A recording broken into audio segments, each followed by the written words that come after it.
बहिष्कार के निमित्त किए जाने वाले उपक्रम। तो इसका वाचन करने के लिए जा रहे हैं। इसका सार प्रस्तुतिकरण आदरणीय राव साहब करेंगे। तो उससे पहले जो है इसका एक बार वाचन कर देते हैं। जी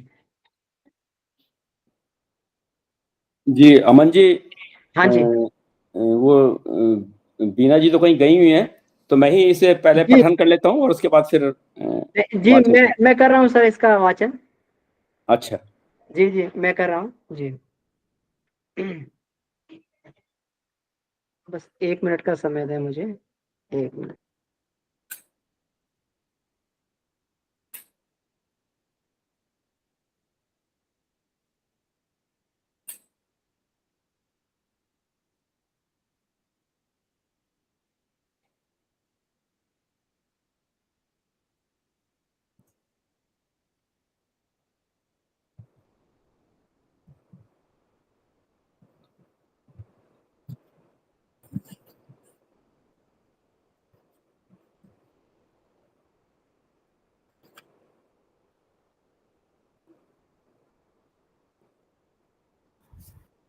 अमन भैया, मैं वाचन शुरू करूँ क्या?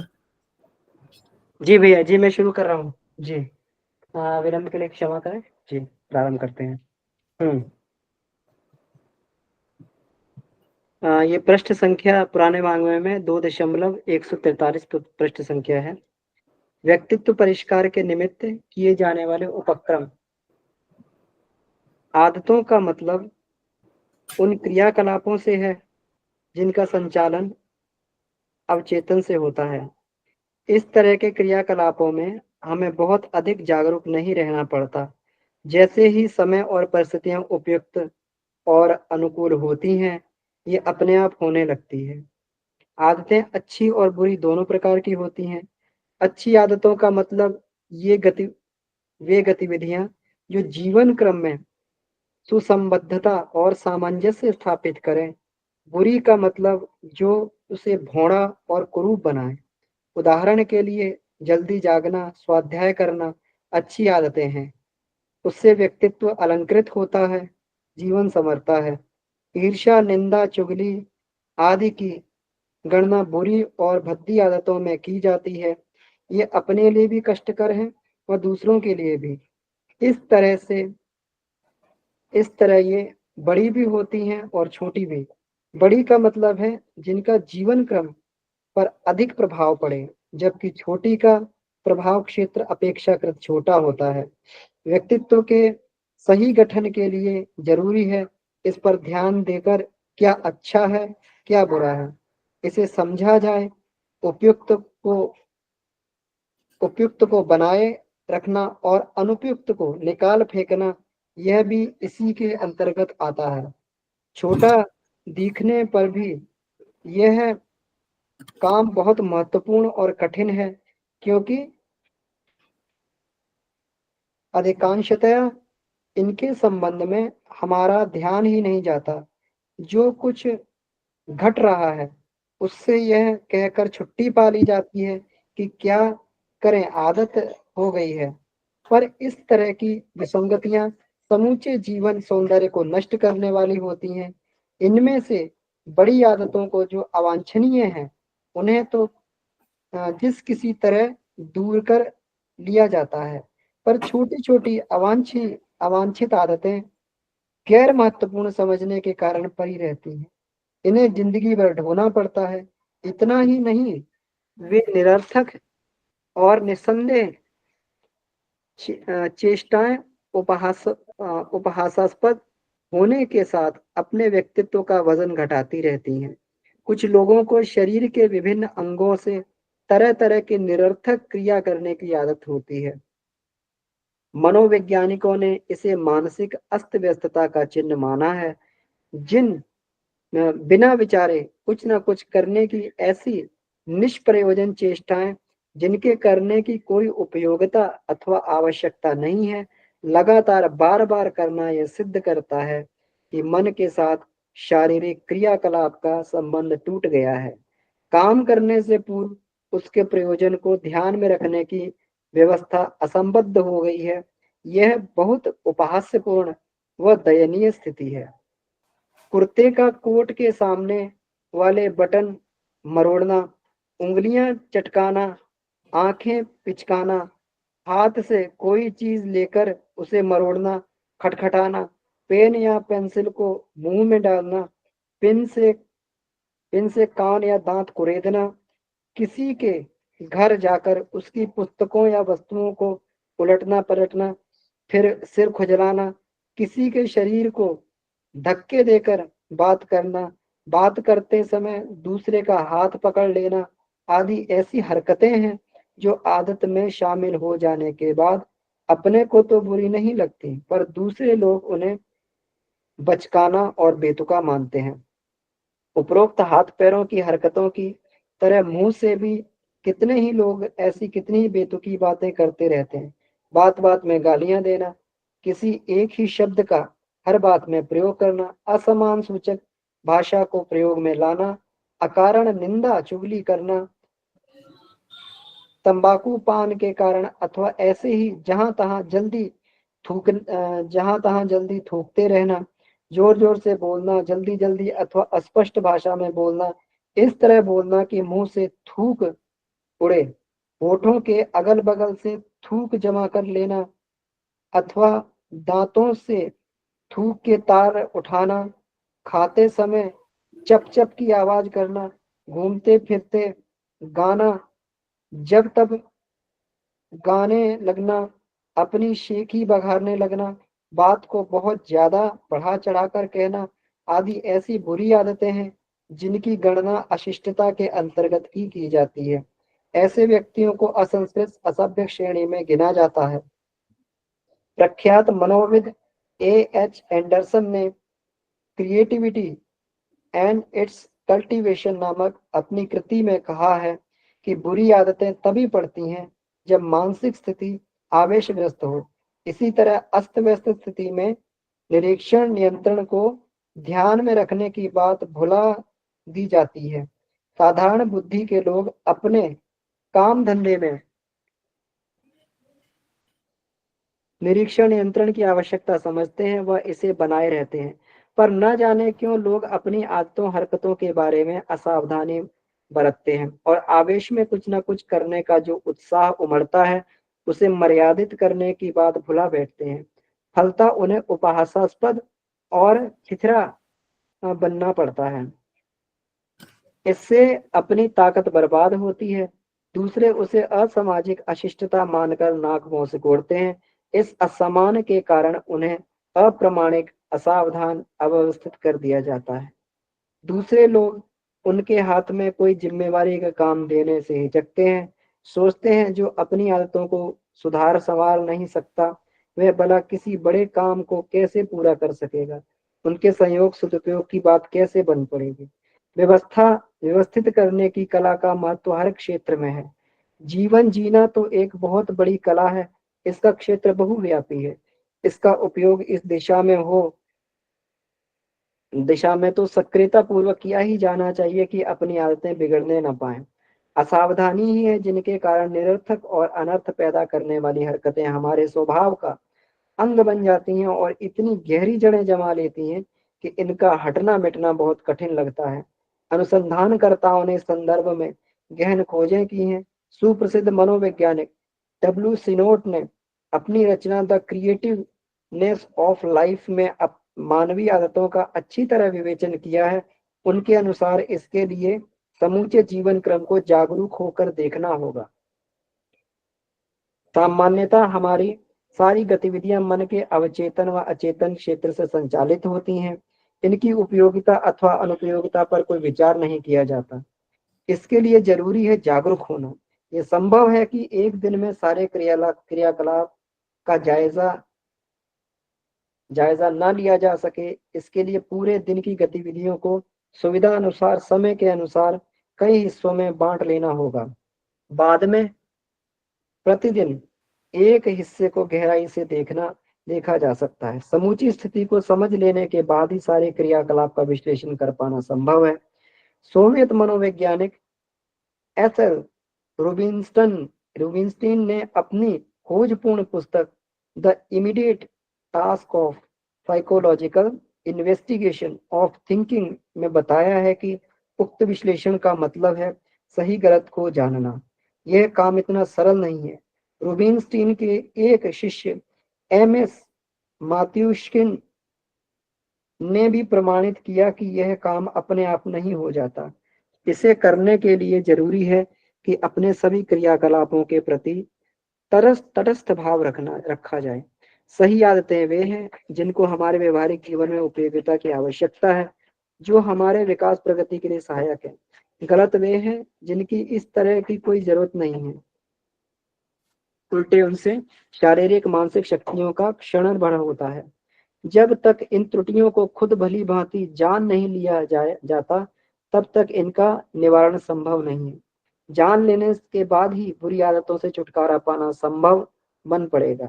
आदतों के इस तरह सुव्यवस्थित करने की रीति को मनोवैज्ञानिक भाषा में इनका समाकलन कहा जा सकता है। खराब आदतों को हटाने के प्रयास का मतलब है अवचेतन मन की पुरानी लिपियों को मेट कर नई लिपियों को लिखना, क्योंकि यहीं पर आदतों का समूह होता है जो जागृत अवस्था में एक ही सूचनाएं, आवेगों व संवेदनों के एक यंत्रवत से ऊपर आ जाती है। अतएव जब भी ये उभरे, उन्हें सुप्रयास रोककर अनुभव किया जाए कि औचित्यपूर्ण नहीं है। धीरे धीरे पर निरंतर किया गया यह प्रयास पूरी लिखावट को मेट कर नई इबारत लिखने वाला होगा। परिणाम स्वरूप हरकतें भी शिष्ट व शालीन होंगी। इस प्रकार की आदतों की सुव्यवस्था न केवल जीवन को दिशापूर्ण व अनेक उपयोगी बनाएगी, बल्कि इससे हमारा व्यक्तित्व और अधिक निखर संवर जाएगा। जी धन्यवाद। ये लेख यही समाप्त होता है। अमन जी, मेरी आवाज आ रही है? जी जी सर, आपकी आवाज आ रही है। ये कितने बजे फिनिश करना है अपन को इसको? 8:30? इसको हाँ, इसको अपन 8, 10 या 15 तक ले सकते हैं, 15 तक। जी अच्छा, ठीक है, तो 15-20 मिनट ठीक है मोटे तौर पर। जी जी चलिए, जी, आप सभी को सादर प्रणाम। अभी 7:45 हुआ है। जी जी, सभी को सादर प्रणाम। जैसा कि अमन जी ने अभी पढ़ा है, व्यक्तित्व परिष्कार के निमित्त किए जाने वाले उपक्रम, यानी कि हम अपनी पर्सनालिटी को रिफाइन करना चाहते हैं, उसे ऊंचा उठाना चाहते हैं, तो उसके लिए जो भी हम एक्सरसाइज हैं उसके बारे में चर्चा यहाँ पर कुछ की गई है। तो हम सभी जानते हैं कि जो यहाँ पे लिखा गया कि व्यक्तित्व का जो निर्माण है वो हमारी आदतों से होता है। आदतों से चरित्र का निर्माण होता है, चरित्र ही हमारा व्यक्तित्व है। तो ये जो आदतें हैं, देखने में बड़ी सामान्य सी बातें लगती हैं। हमें टोका भी जाता है अक्सर बचपन से लेकर अब तक बड़े हो, भाई ये मत करो, ये करो, ये मत करो, ये गलत आदत है, ये अच्छी आदत है ना। और बुरी आदतों के लिए टोका जाता है। लेकिन उसके बावजूद भी अक्सर देखा गया कि बच्चों से लेकर बड़े तक जो आदतें पक जाती हैं उनको हटा नहीं पाते, है ना। और कई बार आदमी ऐसा भी करता है, क्या करूं मैं नहीं चाहता तब भी मेरे से हो गई, ये इस तरह की बातें हैं। तो ये आदतें बड़ी महत्वपूर्ण चीज है ना। और इसके विषय में जो थोड़ा समझ लेंगे कि तो ऐसा लगता है कि इस पर हमारा कंट्रोल नहीं है ना। कई बार मेरे को एक घटना याद है कि एक बार मैं जहाँ काम करता था, तो वहाँ पे एक जो सज्जन थे उन्हें बहुत गाली देने की आदत थी। तो वो एक प्रोजेक्ट पे हम लोग काम कर रहे थे कंबाइंड वे में, तो सब में मिलजुल काम करना पड़ता है। लेकिन वो अकेले व्यक्ति तो ऐसे थे कि वो जरा सा कोई इधर से उधर चीज आती तो गाली दे के बात करते थे। सब लोगों को आदत नहीं थी, तो सुनने थे तो बड़ा होता था। एक बार उनकी शिकायत हो गई, तो वो जो हमारे जनरल मैनेजर थे, वो प्रोजेक्ट मैनेजर भी थे, वो आ गए। उन्होंने पूछा, भाई तुम सुना है तुम बहुत गाली देते हो। तो उन्हें आते हैं ऐसी चीज होती है, उन्होंने गाली दे करके बोला, किसने कहा? उस व्यक्ति का नाम बताओ मुझे आप, किसने कहा? मतलब गाली फिर भी दी उसके सामने। उन्होंने कहा, जी हम समझ गए कि क्या बात है। मतलब हमें पता नहीं होता और अनजाने में हमारे से गलत हरकतें होने लगती हैं, वो आते हैं, है ना। और कई बार पता भी होता है कि हम नहीं करना चाहते, तब भी वो बुरी आदतें प्रकट हो जाती हैं। तो आदतों के बारे में बोला गया है कि यहाँ पे गुरुदेव लिख रहे हैं कि आदतें मतलब दोनों तरह की, अच्छी भी है बुरी है। अच्छी आदतों की भी आवश्यकता है, और अच्छी आदतें होती हैं तो अच्छी आदतें अगर हम डिफाइन करें, तो यहाँ गुरुदेव डिफाइन कर रहे हैं कि उनमें एक कोहेरेंस होता है ना, जीवन के साथ तालमेल होता है ना। मान लीजिए आप सुबह उठ रहे हैं, प्राकृतिक तरीके से आप सूर्योदय से पहले उठ रहे हैं और रात को समय पे सो रहे हैं, तो एक पूरे आपके स्वास्थ्य और प्रकृति के साथ एक जीवन का तालमेल बना रहेगा। स्वास्थ्य भी अच्छा बनेगा और वो सब कुछ ठीक होता रहेगा। यदि अब आप मान लीजिए सूर्योदय के बाद उठ रहे हैं, लेट उठ रहे हैं, तो फिर वो बहुत सारी बातें हैं, जैसे हमारे डाइजेस्टिव सिस्टम से लेकर के दूसरी चीजों से लेकर के वो सब गड़बड़ होने लगता है ना। जैसे हम लोग सुनते थे कि पंचकोश के जो साधना जिन्होंने कराई है हम लोगों को, उन्होंने कहा कि भाई सूर्योदय से पहले उठें। तो उनसे किसी ने पूछा भाई कि क्यों उठें, क्या ऐसे लोग सफल नहीं होते जो वो होते हैं? उन्होंने कहा कि हो सकता है सफल भी होते हो, लेकिन एक प्रकृति का नियम है, एक तालमेल है कि उनका जैसे आप सूर्योदय से पहले यदि शौच नहीं करते हैं, मोटे तौर की बात है कि सूर्योदय से पहले शौच नहीं करते हैं, तो सूर्योदय होते ही हमारा सिस्टम चालू हो जाता है ना। तो उसमें डाइजेस्टिव सिस्टम भी चालू हो जाता है ना। तो वो अगर पेट में उस समय मल पड़ा है तो उसमें हमारा जो डाइजेस्टिव सिस्टम है उस मल में से भी पोषक तत्वों को खींच लगता है, तो उन पोषक तत्वों के साथ बहुत गंदगी भी जाती है, तो स्वास्थ्य पर बुरा असर पड़ता है। तो बात समझ में आनी आती है कि अच्छी आदतों से जीवन के अंदर एक तालमेल बना रहता है, सुसंबद्धता बना रहता है, कोहेरेंस बना रहता है। और बुरी आदतें तो आप जानते हैं हमें हर जगह नीचा दिखाती है, हमारे स्वास्थ्य को चौपट करती हैं, हमारे व्यक्तित्व को घटिया बनाती हैं। वो सारी बातें हैं, ईर्ष्या, देश, चुगली, ये सारी बातें ऐसी नहीं है जिन्हें स्वीकार किया जा सके, लेकिन फिर भी आदतों से मजबूर है। तो यहाँ पर यही कहा गया है कि यदि हमें अपने व्यक्तित्व को परिष्कार करना है तो हमें इन आदतों को छुड़ाना होगा। बुरी आदतों को, इसमें मुझे ऐसा लग रहा है कि बोला गया कि बुरी आदतों से छुटकारा पाना होगा, नई आदतों को अपने अंदर कल्टीवेट करना पड़ेगा, नई आदतों को अपने अंदर समायोजित करना पड़ेगा। तो दोनों ही काम बड़े महत्वपूर्ण है ना। तो इस विषय में अलग अलग मान्यताएं हो सकती हैं कि कैसे हम अच्छी आदतों को डालें। तो सबसे पहले यहाँ पे गुरुदेव जो इसमें एक लिख रहे थे और कि भाई ये जो आदतें हैं इनको समझना पड़ेगा कि आदतें कहाँ से आती है ना। तो आदतें वास्तव में आती कहाँ से? सबकॉन्शियस से, अवचेतन से आती है ना। हमारे मोटे तौर पे हमारे माइंड का जो मनोवैज्ञानिक तरीके से वो किया गया, विश्लेषण किया गया, उसमें कॉन्शियस माइंड बोला गया और एक सबकॉन्शियस माइंड बोला गया। सबकॉन्शियस को भी अचेतन अवचेतन दो भागों में बांटा गया वैसे, और उसके बाद गुरुदेव ने तीसरे माइंड के लिए बोला है जिसे सुपर चेतन बोला है। तो कॉन्शियस माइंड तो आप ऐसे समझिए कि जागरूकता वाला माइंड है ना। ये प्रीफ्रंटल कॉर्टेक्स का जो छोटा सा पोर्शन है ये चेतन मस्तिष्क है ना। ये सोच सकता है, समझ सकता है, विश्लेषण कर सकता है, एनालिटिकल ब्रेन भी बोलते हैं ऐसे हम लोग। लेकिन वो जहां से आते हैं, जहां हमारे संस्कार हैं, जहां हमारा स्वभाव छुपा हुआ, वो जो जहां से आ रहा है वो अवचेतन सबकॉन्शियस माइंड है। तो सबकॉन्शियस माइंड और कॉन्शियस माइंड के बीच में तालमेल क्या है? कॉन्शियस माइंड चीजों को सोच सकता है। जैसे आपने किसी को चीज को पढ़ा कि मुझे सुबह उठना चाहिए, समय पर करना चाहिए, आपने सुबह का अलार्म लगाया और अलार्म लगाया, लेकिन अलार्म बजा तो आपने कहा कि नहीं यार उस समय आलस से प्रमाद था, और उसने कहा नहीं यार रात को बहुत लेट सोए थे, कल करेंगे, और आप अलार्म को बंद कर देते हैं। अब क्या हुआ? अब ये समझ सकते हैं दो घटनाएं घटी। रात को आपने कुछ अच्छा पढ़ा था, आपने अपने जीवन को डिसिप्लिन करने की बात कही थी, अच्छी आदतों को डालने पड़ेगी, सुबह उठना एक अच्छी आदत है, मैं उठूंगा, सुबह उठ करके पढ़ाई करूंगा या कुछ भी करूंगा। लेकिन किसने रोक दिया आपको? आपकी एक आलस से प्रमाद की बुरी आदत है। वो कहां से आई? वो सबकॉन्शियस का प्रोग्राम है। सबकॉन्शियस में जो कुछ इनबिल्ट है, जो कुछ लिखा गया है, वो जो प्रोग्राम है उसकी ताकत बहुत बड़ी है ना। ऐसा अपन लोगों ने कई बार चर्चा की है, यहाँ पे तो इस विषय में नहीं आया, लेकिन मैं क्योंकि हम चर्चा कर रहे हैं कि उसको हटाना है ना, उसकी रिप्रोग्रामिंग करनी है। ऐसे बोला भी क्या है कि उसकी रिप्रोग्रामिंग करेंगे तभी हम अच्छी आदतों को पा सकते हैं। अन्यथा मनुष्य गलतियों का पुतला है, आदतों का पुतला है, आदतों का दास है ना। एक छोटी सी तंबाकू कितनी बड़ी ताकत है ना वो, लेकिन जो खाने वाले हैं वो छोड़ नहीं पाते हैं, उनकी आदतें पड़ी रह जाती है। तो इन आदतों से छुटकारा पाने का तरीका का मतलब यह है कि आप कॉन्शियसली सोच सकते हैं कि क्या अच्छा है क्या बुरा है ना, एनालाइज भी कर सकते हैं, लेकिन आप कर पाएंगे इसमें संशय है। क्यों नहीं कर पाएंगे? क्योंकि ऐसा बोला गया कि जो सबकॉन्शियस माइंड हमारा 90 से 95% जीवन को संचालित करता है। जो गुरुदेव एक जगह लिखते हैं ना कि आपने पढ़ा होगा कि मनुष्य अपने भाग्य का निर्माता आप है, तो वो इसी के लिए बोला गया है कि ये जो सबकॉन्शियस माइंड है, यदि इसे कंट्रोल किया जा सके, यदि इसका रिप्रोग्रामिंग किया जा सके, तो फिर हम जैसा जीवन चाहते हैं जी सकते हैं। एक बार शांतिकुंज में हम लोग इस विषय पे एक प्रोग्राम रखा गया था, तो उसमें वहां पे एक किसी ने प्रश्न किया था, किसी कंपनी की कोई सीईओ वगैरह लेडी आई थी, तो उन्होंने बोला कि हम कैसे ऐसा कुछ था उनका, मुझे जिज्ञासा उनकी थी कि भाई हम कैसे एनालाइज करें कि हमारा सबकॉन्शियस माइंड हमारे अनुरूप है कि नहीं है ना। तो हमने उसमें एक ही बात आई थी डिस्कशन में कि हम ऐसा समझे कि किसी काम को करने के लिए हम जा रहे हैं, है ना, मोटे तौर पर किसी काम को हम करने के लिए जा रहे हैं, यदि हमें उसमें बार बार जरूरत से ज्यादा परिश्रम करना पड़ रहा है ना, और उसके बाद भी सफल नहीं हो रहा है, तो इसका मतलब यह है कि वो जो सबकॉन्शियस माइंड की प्रोग्रामिंग है हमारे, उस नए व्यक्तित्व को ढालने के लिए, उस नई चीज को ढालने के अनुरूप नहीं है। वो प्रोग्रामिंग अलग तरह से लिखी गई है और हम जो चाहते हैं वो अलग तरह का काम है। तो जो हम चाहते हैं उस तरह की प्रोग्रामिंग लिख सकें, इसको रीप्रोग्रामिंग कहते हैं। तो उसके लिए क्या क्या करना होगा, ये सब ये तो इसमें आगे अन्य लेखों में आएगा इस बारे में। लेकिन उसमें एक बात यहाँ पर किसी उसकी बात कही है जो अमन जी ने पढ़ा है उसमें, है ना, द क्रिएटिवनेस ऑफ लाइफ, जो कोई EW नोट है, उन्होंने बोला कि पहला सूत्र तो यही है कि हमें जागरूक होना पड़ेगा।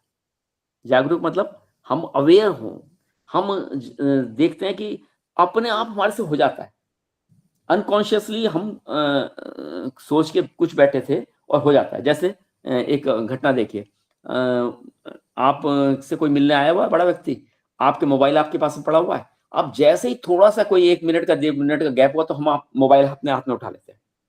ये सभ्यता की बात है। कोई आपके पास सामने बड़ा व्यक्ति बैठा है, कोई दूसरा व्यक्ति आपसे मिलने में आया और हम प्रोग्राम उससे बात सुन रहे हैं और कर भी रहे हैं और अपना मोबाइल पे रील देख रहे हैं, कुछ और देख रहे हैं।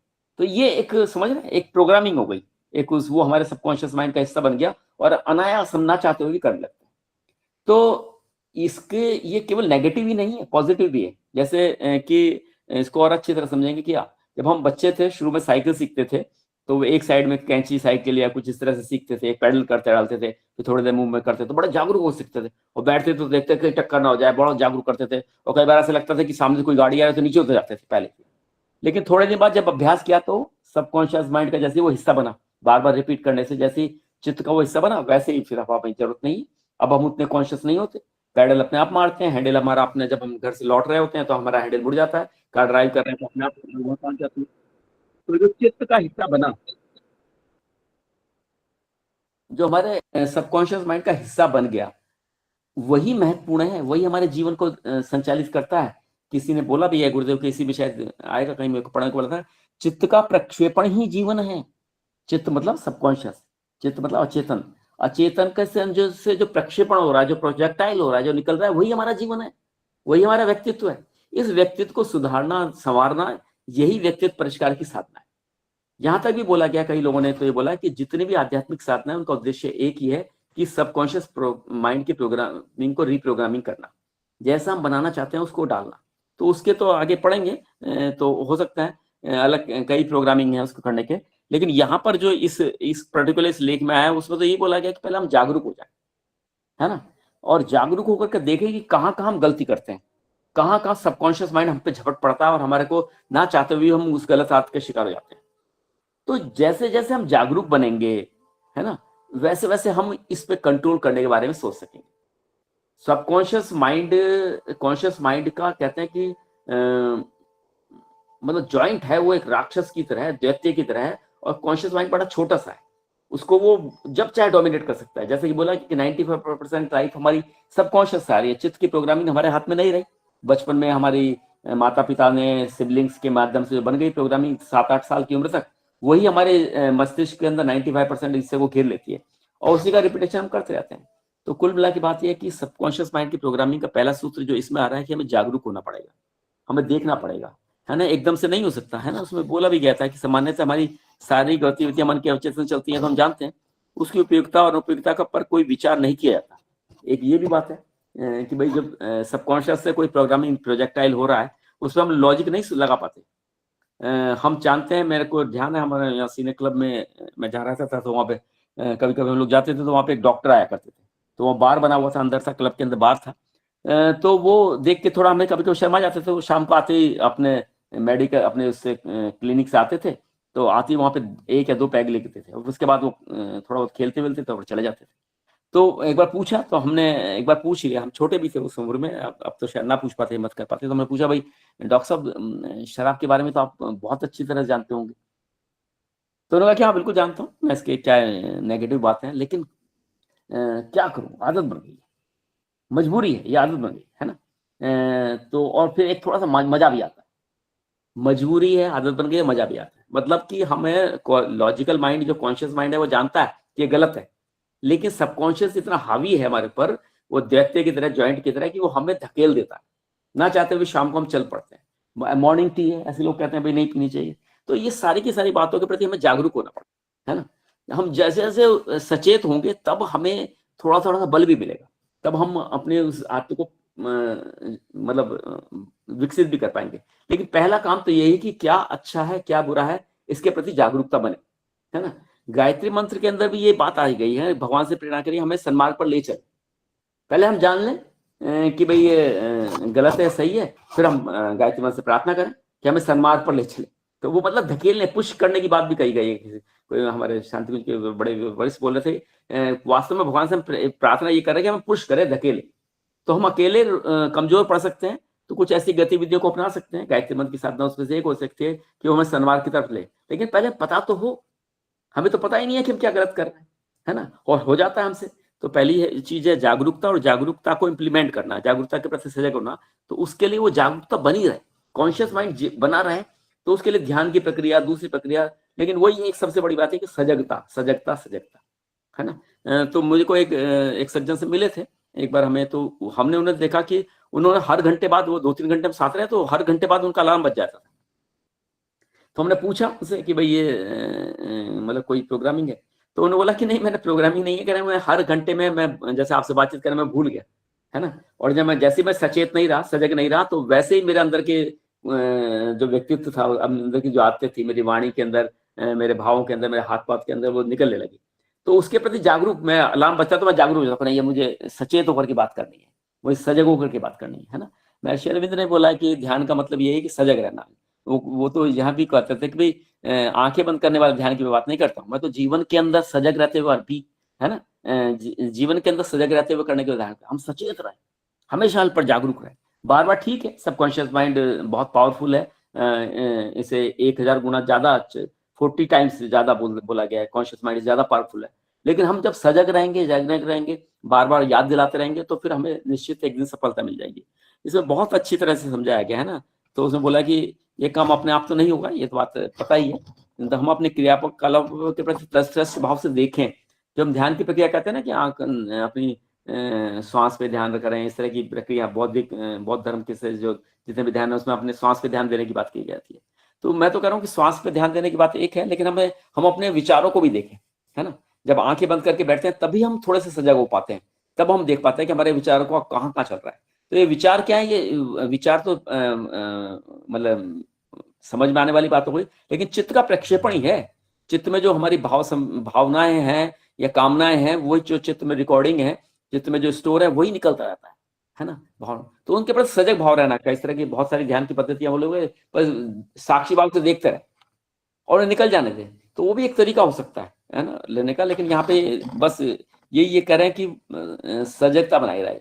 दूसरी एक बात, तो 2 काम कर रहे हैं यहाँ पे इस लेख में, ये बात है कि बुरी आदतों से छुटकारा पाना है और अच्छी आदतों को इनबिल्ट करना है। तो बहुत सारे तरीके हो सकते हैं। एक पुस्तक है एटॉमिक हैबिट्स करके, कार्ल की है, बड़ी पॉपुलर हुई है, कभी आप लोगों को भी मौका मिले तो उसको पढ़िएगा, संस्कारों के अंदर कैसे। लेकिन एक और बात है, जैसे मैंने अपने जीवन में प्रयोग किया, गुरुदेव ने उस बात को बोला, जैसे उन्होंने बोला कि एक अच्छी आदत डालने की, बंदों का नियमित रूप से गायत्री महामंत्र का जप करना चाहिए, ध्यान करना चाहिए, है ना, और नियमित रूप से स्वाध्याय करना चाहिए। हर गायत्री परिजन को के लिए अनिवार्य सी बात है कि सुबह जप या ध्यान करे, और शाम को मतलब पूरे दिन में जब भी मौका मिले स्वाध्याय जरूर करे। ये 2 चीजें खुराक है ना।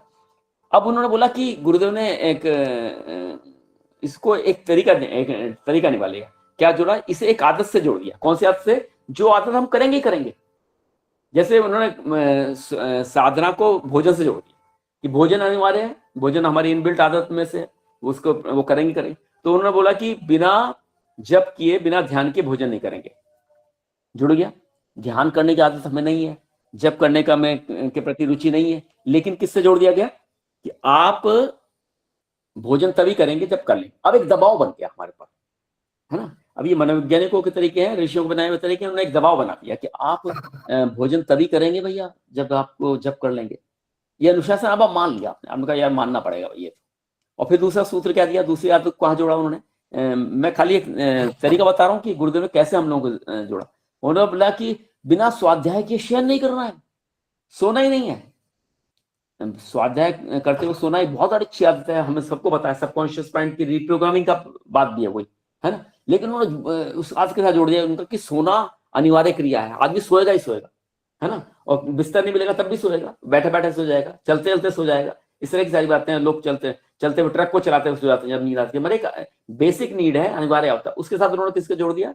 स्वाध्याय को जोड़ दिया। पढ़ना है, पढ़ करके सोएंगे, है ना। तो कुछ ऐसा ही तरीका हम आप लोग भी अपना सकते हैं जागरूक रहते हुए, कि हम अपनी जो अनिवार्य आदतें हैं उनके साथ कोई एक अच्छी आदत जोड़ दें, कि वो नहीं होगा तब तक ये दूसरी जो अनिवार्य आदत को नहीं करेंगे। तो बिना स्वाध्याय किए शयन नहीं करेंगे, बिना करेंगे। तो एक छोटे से सूत्र हैं जो अपने माइंड की रिप्रोग्रामिंग करने के लिए, है ना। खराब आदतों को हटाने का प्रयास भी अवचेतन मन की पुरानी लिपियों को एक प्रकार से मेट करके नई लिपियों को लिखना है ना। तो हम चीजों को आगे आएगा लेखों में आएगा कि भाई हम जो उत्तेजनाएं हैं, जो संवेग उभरते हैं, उनसे बचने का एक ही तरीका है कि हम सजग रहें, जागरूक रहें, है ना। जैसी उत्तेजनाएं हो वो हमें धकेलने की कोशिश करें, तब हम सजग हो जाएं। बहुत सारी ऐसी आदतें, गंदी आदतें हैं, जैसे कि ज्यादा बोलना, भद्दी आदतें, उल्टा सीधा बोल देना, ना चाहते हुए गाली गलौज निकल जाना, इस तरह की बहुत सारी एक लिस्ट इसमें दी है अमन जी ने जो पढ़ी थी, है ना। अपने बटन को करते रहना, उंगलियां छटकाते रहना, कई लोग पलके झपकाते रहते हैं, पैर हिलाते रहते हैं। तो इसका मतलब ये है कि हमारा जो माइंड बॉडी का कनेक्शन है वो बिगड़ गया है ना। तो माइंड बॉडी का कनेक्शन भी बनाना है। तो माइंड में तो सब चीजें हैं, चेतन मन भी है और अचेतन मन भी है। तो एक तो पहले अचेतन मन के ऊपर चेतन मन को हावी करना है। चेतन मन हावी कब हो सकता है? जब जागरूक होगा। अब उस माइंड का और बॉडी का कनेक्शन भी करना है। ये इस बात का प्रतीक है कि अचेतन मन जागरूक है, वो ज्यादा प्रखर है, तब वो हमारे जो सोचने समझने के नियंत्रण की पावर को खत्म कर देता है। हम जितने कॉन्शियस रहेंगे उतना ही हमारे ऊपर कंट्रोल रहेगा। जितने ढीले रहेंगे, जितने जागरूक नहीं रहेंगे, उतना अनकॉन्शियस का कंट्रोल रहेगा। तो वो जैसी अनकॉन्शियस का कंट्रोल होगा तो हमारे शरीर से, वाणी से वो सब हरकतें होने लगेंगी, है ना। तो यहाँ पे वो कह रहे हैं कि माइंड बॉडी कनेक्शन को बढ़िया करना है। माइंड बॉडी कनेक्शन को बढ़िया कहाँ से करना पड़ेगा? हम कॉन्शियस रहें, जागरूक रहें, सजग रहें। मुझे ऐसा समझ में आता है ना। और बहुत सारी बातें इसमें कही गई है कि सामान्य लोग जो होते हैं, नॉर्मल लोग, वो अपने कामों के प्रति हम हर काम को नियंत्रण से करते हैं, है ना। उसको देखते हैं उसका कि इसकी उपयोगिता क्या है, तभी उन कामों को करते हैं। लेकिन जो असफल लोग हैं, कह सकते हैं, या जो लोग जागरूक लोग नहीं है, वो ऐसे अनेकों कामों को दिन भर में करते हैं जिनकी प्रोडक्टिविटी कुछ भी नहीं है, जिनकी उपयोगिता हमारे जीवन में कुछ नहीं है, बल्कि नेगेटिव है, और उनको करते रहते हैं। सामान्य क्रम में आज के युग के अंदर तो एक ही उदाहरण दिया जा सकता है बेस्ट, और आदतों के अलावा मोबाइल फोन है। मोबाइल फोन में सामान्य क्रम में एक औसत भारतीय का 2.5-3 घंटा निकल जाता है, और उसमें कोई ऐसी वो चीज नहीं ले पाता जो उसके जीवन के लिए उपयोगी है ना। इसके अलावा तमाम तरह की बुरी आदतें हैं जो हमें पता है, गाली देने की आदत, असम्मान करने की आदत, शिष्टता की आदत, ये सारी बातों के प्रति यदि हम इन्हें जीवन में से हटाएंगे नहीं तो हमारा व्यक्तित्व निचले स्तर का बना रहेगा। इनको हटाना है तो हमें जागरूक होना पड़ेगा, हमें सजग होना पड़ेगा, अपने सबकॉन्शियस की प्रोग्रामिंग को दोबारा से लिखना पड़ेगा, रिवायरिंग करनी पड़ेगी, रिप्रोग्रामिंग करनी पड़ेगी। और उसके लिए जो स्टेप्स हैं, जैसे गुरुदेव ने कुछ बातों को जोड़ा गया था, उनको अपने जीवन में यापन करना पड़ेगा। अभी यहाँ तो इस लेसन के अंदर, इस चैप्टर में तो वो टॉपिक नहीं था कि भाई वो कौन कौन से प्रोग्रामिंग के तरीके होंगे या क्या होगा। लेकिन ये पक्की बात है कि यदि हम ऐसा कर सके, है ना, तो अपने जीवन को व्यवस्थित कर सकेंगे, हमारी आदतों को व्यवस्थित कर सकेंगे, और अपने जीवन के अंदर हम बहुत सारी सफलताओं को प्राप्त कर सकते हैं। अगर हम बहुत ज्यादा किसी फील्ड में एक्सपर्ट्स हैं, है ना, यदि हमारा व्यक्तित्व खराब है तो हम उन सब बातों के होते भी हो सकता है कि हमें किसी बड़ी योजना का हिस्सा ना बनाया जाए। तो इसलिए आदतें और हमारी शालीनता, हमारे सद्गुण बहुत बड़ी महत्वपूर्ण चीजें हैं। वो हमारी स्किल से भी महत्वपूर्ण है, ये ध्यान रखें ना पड़ेगा। हमारा स्किल महत्वपूर्ण है, वो हमें आगे बढ़ाने में, हमारी योग्यता बढ़ाने में, हमें वो करने पर, लेकिन उससे भी महत्वपूर्ण ये है कि हम अपने सद्गुणों को बढ़ाएं, अपनी अच्छाइयों को बढ़ाएं, अपनी शालीनता को बढ़ाएं, हम टीम वर्क में काम करने की योग्यता को बढ़ाएं। सारी बातें अगर हम कर सके तो हम, हो सकता है कम इंटेलिजेंट हो, कम वो हो, लेकिन हम ज्यादा सफलताएं प्राप्त कर सकते हैं। तो अल्टीमेटली सजग रहें, अपने कॉन्शियस माइंड के और सबकॉन्शियस माइंड की जो प्रोग्रामिंग में जो डिफरेंस है, वो हमारी असफलता का बहुत बड़ा कारण है। वही हमसे बहुत ज्यादा 10 गुना ज्यादा मेहनत कराता है, और जैसे जैसे हम इसमें हमें सफलता मिलने लगती है, जैसे जैसे हमारी प्रोग्रामिंग दोनों की एक होने लगती है, कॉन्शियस की और सबकॉन्शियस की, वैसे वैसे ही हमारी सफलताओं का दायरा बढ़ता जाता है, सफलता की परसेंटेज बढ़ती जाती है। समाज के अंदर प्रतिष्ठा, ये सारी की सारी चीजें जो बोली गई हैं और हमारी पर्सनैलिटी ज्यादा संवर जाती है, ज्यादा निखर जाती है, ज्यादा हम लोकप्रिय बन जाते हैं, सारी बातें उसके उत्पादन के रूप में। तो मैं तो अपनी बात को थोड़ा उसमें समझा सकने का प्रयास किया है।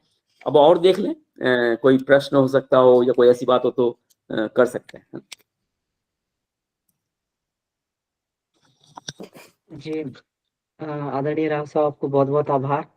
हम लोग का सौभाग्य होता है कि जब आप क्लास लेते हैं तो निश्चित इसमें जो है कुछ हमें अलग से, क्योंकि आदरणीय राव साहब ने इसका पूरे वाङ्मय का पूरा सांगोपांग अध्ययन किया है इसका।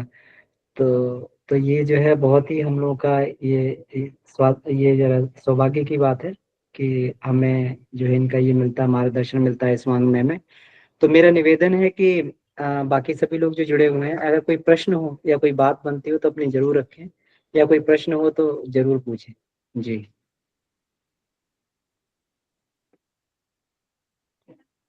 राव साहब बहुत ही सहजता से किसी भी समस्या का हल बड़ी सहजता से बताते हैं, तो इसलिए जो है हम लोग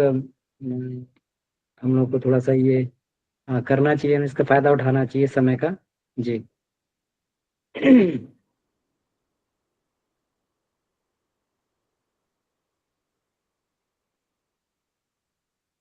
जी, राजीव राजीव भैया जी। जी सही भाई बहनों को प्रणाम। जी भैया प्रणाम। मुझे भी एक के खराब आदत पकड़ा गई है। जैसे भाई साहब बोले हैं, ये सुबह में अलार्म बंद करके सो जाना, मैं भी ऐसा ही करता हूँ। जिस दिन मेरी छुट्टी होती है तो सोचता हूँ कि थोड़ा 1 घंटा और सो जाऊँ, अलार्म बंद करके सो जाता हूँ। तो इसके लिए भाई साहब से निवेदन है कि थोड़ा बताया जाए हम क्या करें कि ऐसी आलस ना आए। ये तो गुरुदेव लिख रहे हैं सर, वो करना तो वही पड़ेगा, है ना, कि जागरूक होना पड़ेगा, सजग होना पड़ेगा, है ना। और बहुत सारी बातें हैं। मैं कुछ लोग आप देखें यूट्यूब पे एक रोबिन शर्मा की एक पुस्तक आई थी 5 AM क्लब, है ना। कभी आप यूट्यूब पे देखेंगे तो उन चीजों का भी सहारा ले सकते हैं ना। आदतों को बदलने के लिए केवल संकल्प से काम नहीं हो सकता। संकल्प अभी स्टार्टिंग में बड़ा कमजोर होता है, तो उससे काम नहीं चल सकता। लेकिन कुछ चीजों को ठीक कर सकते हैं, जैसे रात का सोना पहले जल्दी कर लें, है ना। ठीक है ना, रात को टाइम से सो जाएं, तो फिर थोड़ा सा सुबह उठने में होगा। नींद को कंफर्टेबल बना लें, है ना। सोए तो आपको गहरी नींद आ सके, टाइम से हो जाए। और मैं तो वैसे तो देखिए सूर्योदय से पहले उठना पड़ता है, इस तरह बात होता है, लेकिन एक हमारे वरिष्ठ परिजन थे, उन्होंने बोला कि नींद भी पूरी करके उठे, है ना। तो नींद पूरा करना भी एक वो बात है। भोजन वोजन में थोड़ा सा संतुलन ला दें। रात को अगर बहुत ज्यादा हम गरिष्ठ भोजन करके जाएंगे तो भी मन कहता है। अन्न वही मन है जो बात है ना, तो अन्नमय कोश की सब जब साधना करते हैं, जब नाभि चक्र का होता है तो उसका संबंध मन से भी है। तो अन्न से बना मन होता है, तो मन वाले उसको भी है, तो भोजन का बड़ा महत्वपूर्ण संबंध है। तो भोजन को यदि हम वो करके करें, हल्का भोजन कर लें लेकिन पौष्टिक हो। मेरा ये मानना है कि आलस्य का बहुत सारे कारण हो सकते हैं, लेकिन उसमें B12 की कमी भी है ना। अगर भोजन के अंदर पौष्टिकता नहीं है, ऊर्जा नहीं है, तो वो भी थोड़ा सा, तो हल्का भोजन हो और टाइम से कर ली जाए, सोने से पहले 2-2.5 घंटे पहले, तो ये बातें कुछ सहायक बन सकती हैं, मुझे ऐसा लगता है। फिर रात को जो हमारा संकल्प है, मतलब एक प्रोग्रामिंग भी करके सोए रात को। बिस्तर पर लेटते हुए अपने तकिए से बोलें, इस तरह की बातें मैंने साइकोलॉजिकल लोगों से सुनी है कि बिस्तर तकिए से बोल करके सोए कि भाई मेरे को सुबह उठना है ना। और दूसरा अपना पर एक मानसिक दबाव बनाते हैं कि सुबह उठ करके प्रोग्रामिंग कर लें कि मान लीजिए मैं 5 बजे मुझे उठना है, तो 5 बजे से 5 से 6 तक मुझे स्वाध्याय करना है, 6 बजे मुझे ध्यान करना है, 6:30 बजे मुझे योग करना है। जो भी प्रोग्रामिंग आपका बनता हो उस तरह का प्रोग्रामिंग बना लें, है ना, और उसे रिपीट करते हुए सो जाए, तो वो भी फिर हमारे अंदर काम करता है। तो थोड़ी छोटी बातें हैं, इन्हें करेंगे, और 1 बार 2 बार 3 बार फेल हो जाने के बाद भी इस प्रयास को छोड़े नहीं। एक दिन ऐसा आएगा कि वो धीरे धीरे होने लगेगा। ठीक है, तो जी भाई साहब बहुत बढ़िया समझाए हैं और बहुत बहुत धन्यवाद। बहुत ही अच्छा से समझ में आ गया मुझे। जी थैंक यू। जी भैया, एक और अनुभव मेरा भी इसमें है कि जैसे हम लोग संकल्प के साथ में एक कोई साथ में एक रिस्पॉन्सिबिलिटी या जिम्मेवारी लेके चलते हैं। एक तो ये बात हो गई कि जैसे राव साहब ने बताया कि हम लोग सुबह की प्रोग्रामिंग बना लें कि इतना प्रोग्राम हमें फॉलो करना ही करना है, तो उसमें इंटरेस्ट आने लगता है, तो फिर अपने आप व्यक्ति जो है वो प्रतिदिन, और साथ में जैसे हम लोग एक एक व्यवस्था से जुड़ जाएं, है ना, एक व्यवस्था से जुड़ जाएं, एक जिम्मेवारी से जुड़े हैं। जिस तरीके से जैसे मेरा खुद का अनुभव है कि बहुत समय से ये था कि उपासना का जो है समय एक ही होना चाहिए, तो वो बन नहीं पा रहा था, क्योंकि अपने से व्यक्ति जो है प्रयास करता है तो कभी इधर उधर हो जाता है।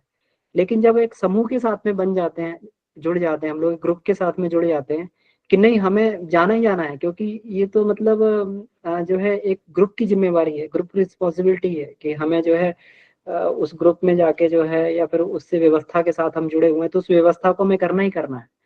तो फिर एक व्यवस्था के साथ आप जो अपन जुड़े आते हैं, कोई जिम्मेवारी अपन ले लेते हैं कि नहीं सुबह उठ के हमें ये करना ही करना है, नहीं तो फिर जो है फिर बाकी साथ के लोग क्या कहेंगे, है ना।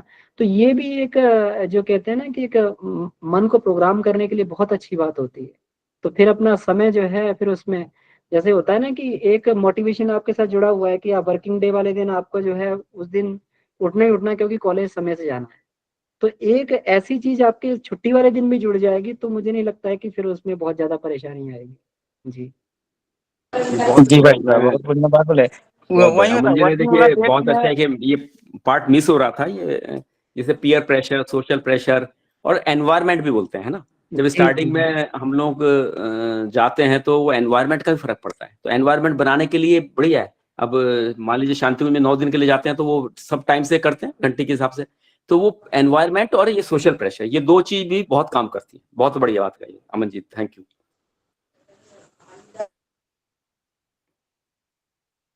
जी जी धन्यवाद। जी राजेंद्र भाई साहब।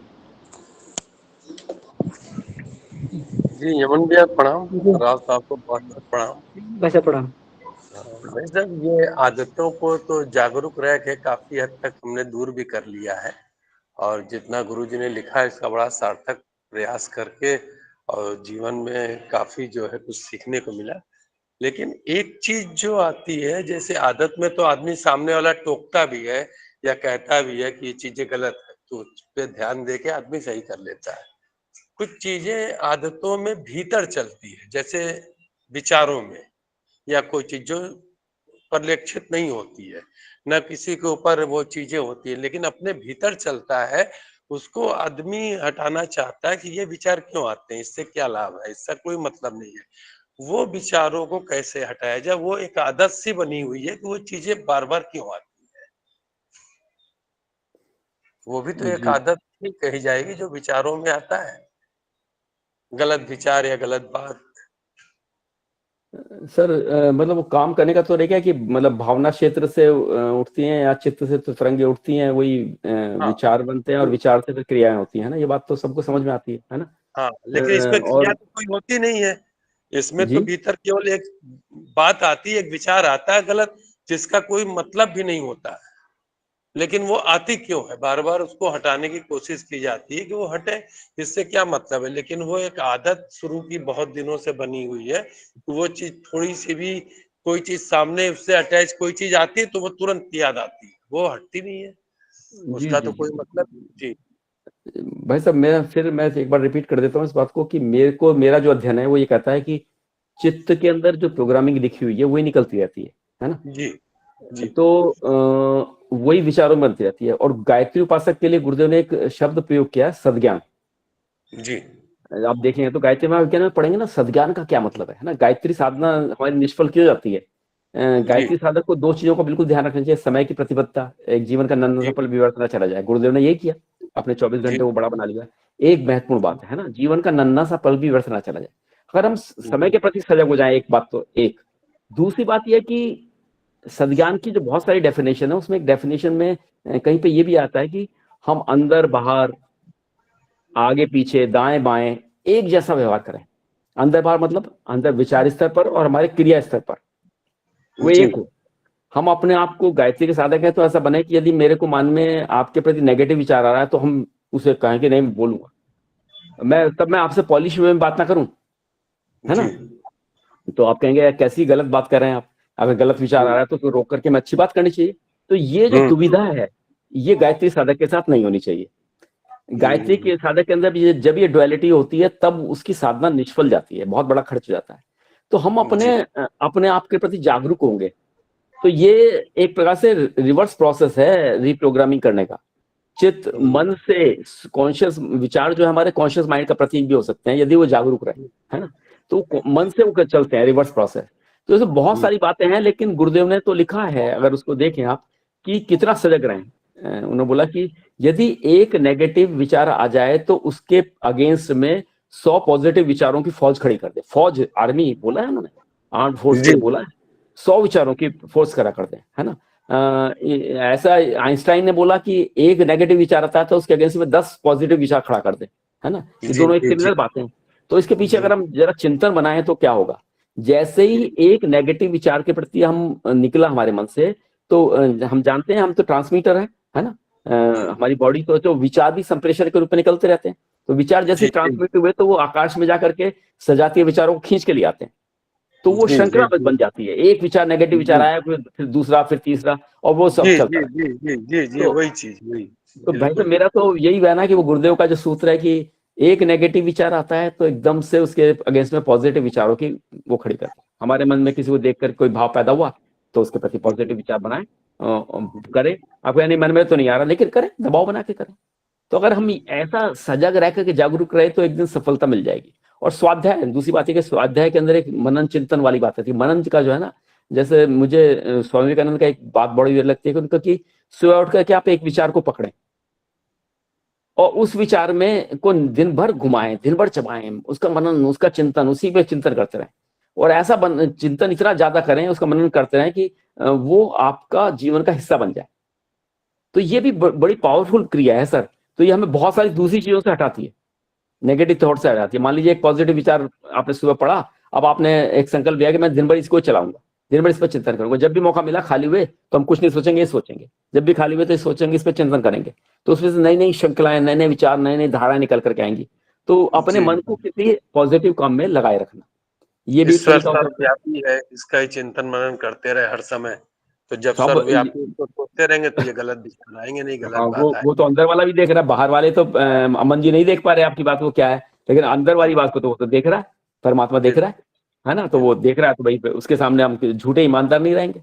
बहुत बढ़िया बात कर रहे हैं आप, बहुत अच्छी बात। मैं आत्मा हूँ, मैं शरीर नहीं हूँ, इस बात का मनन चिंतन करते रहेंगे। बिल्कुल बढ़िया, ऊंचे दर्जे के विचार। जब एक मैंने डाला भी था, उन्होंने बोला कि यदि कोई बड़ी साधना नहीं हो पा रही है, यदि हमारे सदविचार बने रहते हैं तो अभी बहुत बड़ा काम हो रहा है, बहुत बड़ा काम हो रहा है। दिन भर इसको जो है प्रयास में लाना पड़ेगा। बहुत अच्छा भाई साहब।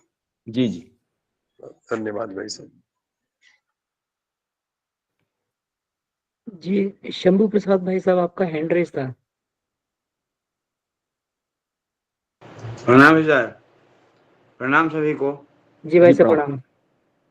वो एक अनुभव था, ये आदत की जब बात चली है आदत छुड़ाने की, तो मेरा एक अनुभव था। हम अपने कैसे एक आदत, बुरी आदत को छुड़ाए, यही बताना चाहते थे। ये कि इंटर में जब 74 में इंटर में एडमिशन लिए तो वहाँ कॉलेज के विद्यार्थी के सत्संग में गुल से मुंह धोने का आदत हो गया।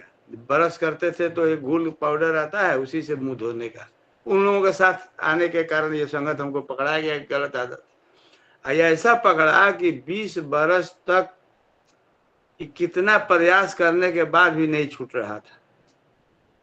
तो ये 94 के आसपास मैं छोटा ट्रांजिस्टर रखा था अपने जॉब में जब थे, तो समाचार सुनते थे।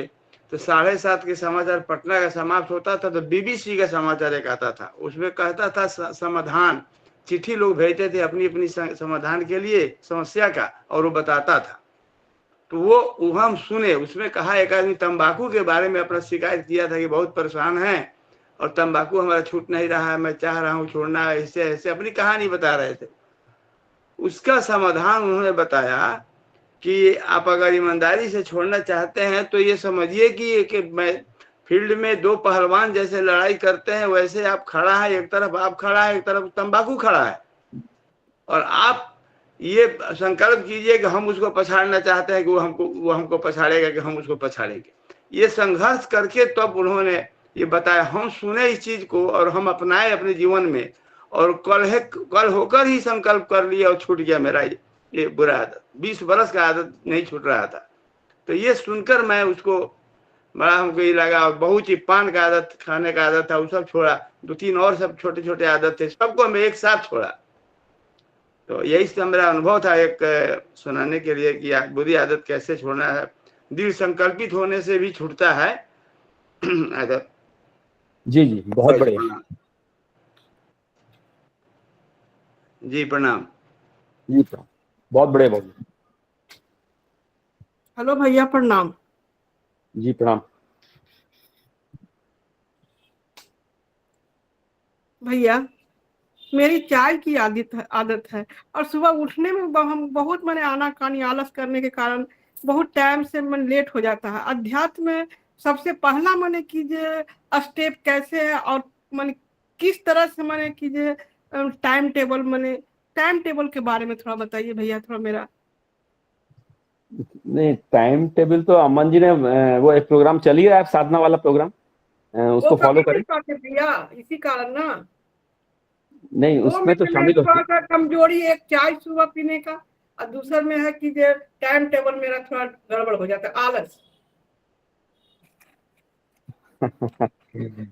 तो फिर हमारे सामने एग्जांपल्स है ना। एक तो ये जो अमन जी ने प्रोग्राम चला रखा है, आप लोगों ने प्रोग्राम चला रखा है, ये बहुत बढ़िया प्रोग्राम है। इसमें हमारे काम टाइम पे होने लगेंगे, है ना। तो ये एक प्रकार से एनवायरनमेंट बनाने की बात है। कमजोर जब हम होते हैं, मेडिकल की पढ़ाई कराई जाती है तो उसके अंदर खाली पढ़ाया नहीं जाता है, बल्कि उसका प्रैक्टिकल भी कराया जाता है ना, बहुत दिन बाद। तो ये प्रैक्टिकल किससे होगा? एनवायरनमेंट के अंदर होगा। तो जिसको हम पढ़ते भी हैं, तो ये अगर जुड़ जाएंगे इससे तो बढ़िया रहेगा।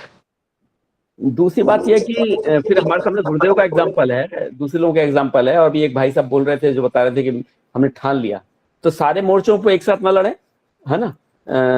एक एक करके लड़ लें। चाय जैसी बात है तो अभी एकदम से मत करें चाय के ऊपर, है ना। लेकिन चाय के संदर्भ में मेरा ये कहना है कि आप सुबह उठ करके एनर्जी महसूस नहीं करती है ना। तो इसलिए लोग सुबह उठ करके उन्हें एक थोड़ा सा स्टार्ट चाहिए, किक चाहिए, तो वो चाय वाय या जैसी चीजों का उपयोग करते हैं। तो अब आप देख लीजिए, चाय की जगह कुछ और कर लीजिए, प्रज्ञा कर लीजिए, है ना। तो तो टेस्ट नहीं है ना, प्रज्ञा हम पिए हैं, उसमें टेस्ट नहीं आते के फिर छोड़ दिए। जी जी जी, तो आप टेस्ट अब आप देख लीजिए। जैसे मेरे को किसी ने बताया कि एक बार कि उन्होंने कि मैंने देखा कि मेरे को चाय के अंदर निकोटिन वाला मामला नहीं था, मुझे तो मीठी चाय समझ में आया कि मीठे के कारण मैं पीता हूँ। तो अब आप कहिए मैं चाय, मेरे को चाय पसंद है तो मैं चाय में से मीठा हटा देती हूँ मीठा हटा के देख लीजिए तो वो चाय पता चल जाएगा कि चाय की जरूरत थी या मीठे की जरूरत थी, और मीठे की जरूरत तो फिर ठीक है ना। और फिर गुरुदेव ने तो बहुत सारे प्रयोग लिखे हैं, आप देखिएगा उसमें। हमारे को भी एक बार जो थे तो वो गेहूं की कॉफी, है ना, गेहूं के दानों को भून करके उसका पाउडर बना करके उसकी कॉफी बनाई जा सकती है। तो वो कुछ चीजें देख सकते हैं आप, है ना, उसमें करना पड़ेगा। मतलब मुझे लगता है कि ये वाली चीज ऐसी है कि भगवान ने कहा कि यही, या गुरु जी ने कहा कि बेटे तू प्रेरणा पा करके ये तो तू चीज कर। और अंतर जगत का युद्ध तो है ही, संघर्ष तो है ना। अंतर जगत का संग्राम भी बोला जाता है, तो इसमें इस संग्राम में लड़ना तो पड़ेगा, है ना। लेकिन मेरा ऐसा महसूस करता हूँ कि आप पौष्टिक भोजन वाली बात बड़ी महत्वपूर्ण है। सुपाच्य और पौष्टिक भोजन की तरफ आप भी बढ़े। रात का जो भोजन हो वो इस तरह का हो, और कुछ दिन तो थोड़ा सा विटामिन B12 खा करके देख ले, है ना। सुबह जो हम कमजोरी महसूस करते हैं, थोड़ा सा हल्कापन महसूस करते हैं, वो भी एक कारण होता है कि हमें कहता है कि नहीं, अब योगा छोड़ करके तू पहले चाय पी ले, या स्वाध्याय छोड़ करके पहले चाय पी ले, या पानी पीना छोड़ करके ये कर ले। तो वो भी थोड़ा सा आपको बुस्टअप करेगा। जी, मेरी बात पूर्ण हो गई है। और बहुत प्रणाम दीदी, सबसे बढ़िया आप एक जिम्मेदारी ले लें। आप रात भर सो ही नहीं पाएंगे उसमें, फिर कुछ दिन तक फिर आप उठने लगेंगे।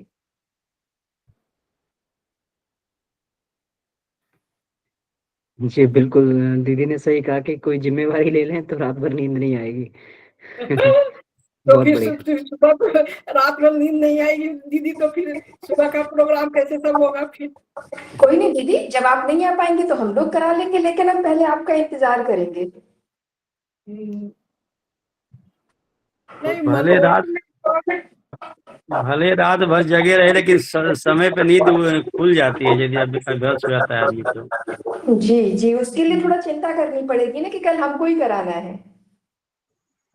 भैया ये B12 की क्या कोई चीज लेनी पड़ेगी या गोली? हाँ, भोजन की मतलब मेरा खाली कहना क्या है सर, ये जो हम लोग शाकाहारी लोग हैं ना, थोड़ा सा कई बार खाने पीने पे ध्यान नहीं देते हैं, तो उसमें जी। ये अगर लगता है तो थोड़े से मैं तो खाली सुबह मेरा महसूस होता है कि कोई भी हम ऐसी चीज करते हैं तो सुबह किक चाहिए होता है, मतलब नहीं बूस्टअप मिल रहा। धीरे धीरे हम जब अच्छे आते पड़ जाती हैं तो वो अच्छे आते हैं किक होता है। किसी को योग का जब बढ़ जाएगा तो B12 ले सकते हैं। B12 एक सामान्य क्रम में शाकाहारियों के लिए कम माना जाता है। जब हमारा मणिपुर चक्र काम करने लगेगा ठीक से तब तो कोई जरूरत नहीं पड़ेगी, लेकिन स्टार्टिंग में ले लें और उसके देखा जा सकता है। ऐसी चीजों का ज्यादा सेवन कर लें। जो ठीक है। कैप्सूल आती है ना B12 की? हाँ हाँ, फिलहाल कैप्सूल भी ले सकते हैं और कुछ जी, जी। जब भोजन के अंदर ऐसी चीजों की मात्रा बढ़ा सकते हैं। जी जी, ठीक है भैया, धन्यवाद। जी मनोज भैया। जी भैया प्रणाम सभी को। जी, भैया प्रणाम। यहाँ हमें जो लग रहा है थोड़ा सा बताना चाह रहे थे कि एक्चुअली क्या होता है कि सुबह उठना तो कोई परेशानी की बात नहीं है, लेकिन रात में सोने की आदत अधिकांश देखा जाता है कि लेट लोग सोते हैं। तो जब जो आदमी 10-11 बजे सोएगा, 12 बजे सोएगा, तो उसको सुबह उठने में थोड़ी परेशानी तो होगी ही होगी, क्योंकि नींद भी जरूरी है। क्योंकि हम गाँव में जाते हैं तो गाँव में वहाँ 8 साढ़े 8 तक सभी सो जाते हैं, तो 8:30 से होता है, उसको भी 4 बजे उठ जाता है। एक बना हुआ है क्योंकि सोने का। तो लेकिन शहर में हम अधिकांशतः देखते हैं कि जो हमारे बच्चे भी हैं आते हैं तो 1 बजे 2 बजे रात को 3 बजे रात को सोएंगे। तो अपना पढ़ाई करते हैं या अपना काम ही करते हैं, ऑफिस का कोई काम करते हैं, लेकिन 2-3 बजे भोर तक 2 बजे रात तक करने की आदत। तो जो लेट तक कार्य करेगा तो जाहिर है कि उसको लेट तक सोने की। तो हमें कोशिश करनी चाहिए कि एक बार अमन भैया ही बता रहे थे कि सुशील त्यागी भाई साहब हैं, उनका एकदम डेडलाइन है कि 8:30 बजे 9 बजे तक सो जाना है, 9 बजे। तो उससे उसको हम लोग अपनाएं। अगर उसको अपना के देखें तो हम लोग निश्चित है कि सुबह नींद टूट जाएगी। और ये कहना था हम लोग। धन्यवाद। जी बहुत बढ़िया, बहुत बढ़िया। जैसे वो बाबूजी कहते हैं कि सुबह का उठने का प्रोग्राम फिक्स है, मतलब 4 बजे उठना है या जो भी आपने 3 बजे उठने का टाइम रखा वो फिक्स है ना। रात को कितने बजे भी सोएं, अगर आपने ये कर लिया कि मेरे सुबह उठने का तो फिक्स है ही, तो फिर 2-4 दिन हो सकता है कि पुरानी आदतों 10-11 बजे सोने की, फिर धीरे धीरे वो क्या भाई जब मुझे सुबह तो चाहे मैं 12 बजे सोऊंगा तब भी 3 बजे उठूंगा, 2 बजे सोऊंगा तब भी 3 बजे उठूंगा, अगर ऐसा संकल्प बन सके, ये हालांकि संकल्प शक्ति है, तो फिर धीरे धीरे वो सोने का क्रम भी व्यवस्थित हो जाता है ना। बहुत अच्छी बात है ना, बहुत सुंदर। जी जी राव साहब ने बिल्कुल सही कहा कि सुबह का रूटीन अगर फिक्स हो कि हमें इतने बजे उठना ही उठना है, तो व्यक्ति जो है अनायास ही वो कुछ भी करके उसको जल्दी सोने का प्रयास करेगा कि 6 घंटे तो सोना ही सोना है, 5.5-6 घंटे, अदरवाइज जो है सुबह फिर दिक्कत होगी। तो ये बहुत बढ़िया है कि अगर सुबह का प्रोग्राम फिक्स हो जाए तो रात का अपने आप धीरे धीरे फिक्स होने लगता है। तो रात में फिक्स करना ही पड़ेगा, बिना इसके जो है बहुत लंबा प्रोग्राम नहीं चलता है, क्योंकि ये चाहिए रात में पूरी नींद चाहिए। तो हमें लगता है कि समय भी हो गया है और बहुत अच्छी आज की ये चर्चा रही। बहुत ही सरल शब्दों में और सुपाच्य शब्दों में आदरणीय राव साहब ने हमको बहुत महत्वपूर्ण ये आदतों के बारे में कि किस प्रकार से अच्छी आदतों को डाला जाए और बुरी आदतों का निर्मूलन किया जाए, तो बहुत बढ़िया हम लोगों को समझाया, मार्गदर्शन किया, इसके लिए बहुत बहुत आभार आपका। और मुझे लगता है कि अब जो है शांति किया जा सकता है। जी शंभू जी भाई साहब, शंभू जी भाई साहब कुछ कहना चाह रहे हैं, आपका हैंड रेज है। जी कहना था कि गुरुवार को गीता चर्चा हमारे यहाँ होता है 2 बजे से, तो कुछ बंधु दीदी लोग को जुड़े हुए हैं, तो सूचना था कि 4 बजे से कर दिया गया है उसको, 2 बजे से ऑफलाइन भी रहता है, तो बहुत लोग धूप में आने में गर्मी में दिक्कत होती है, तो 4 बजे टाइम बना दिया गया है।